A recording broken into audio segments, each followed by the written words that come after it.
Okay, next question. Actually, you talk about a little about my questions. Okay, I'm asking. Everybody's striving for peace, Mr. Randazzo, and there are many institutions and organizations from within the Christian, Jews, and Muslims who works with for peace in one way or the other. We learn in the Quran that Allah created mankind from a male and female, and made peoples and tribes so that we might come to know each other. This variety in races, tribes, nations is a great blessing and richness for us, and also establishes the basis for peaceful coexistence and loving brotherly relations within entire mankind. We can see that ideologies like racism, fascism, and communism are opposed to peace and have caused major world wars. And the question is, could you comment on how these bloody ideologies have resulted in great casualties and disasters in history through dictators like Hitler, Stalin, Lenin, and Pol Pot, to name a few? Well, you've named a few the ways that racism has created horrific outcomes of violence and death.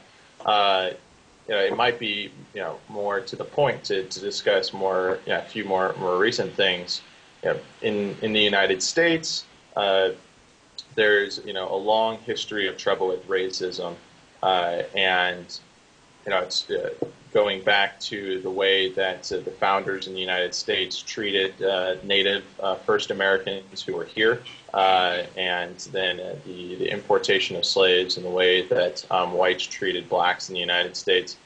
But even still today, while there's not an enslavement of any one particular race in the United States, racism still leads to a lot of violence. I think really from both black and white Americans, as well as increasingly Latino Americans, and this leads to bloodshed, not of the thousands and the millions, but of the ones and the twos that still matter. Of a little boy being shot on the street because of some kind of hatred between a black and a Latino guy, and it's still, I think, it touches individuals' lives in the United States in some really sort of devastating ways that generationally I think can get better, but still will take time. And in Turkey, For Turks, one of the things that I feel like, looking at Turkish history, that there's been a lot of struggle with is this idea of Turkishness is very, very rooted in the culture. This is what Ataturk was trying to say, is that Turks are Turks, not Ottomans. They don't have to have a large Ottoman Empire, but should be Turks for Turkey. And that's led to, obviously some huge conflicts with the Kurds. And, and as much as I do believe that most Turks are loving and caring, I still, every time I'm in Turkey, hear racist comments towards Kurds in general. And I think this remains a huge struggle.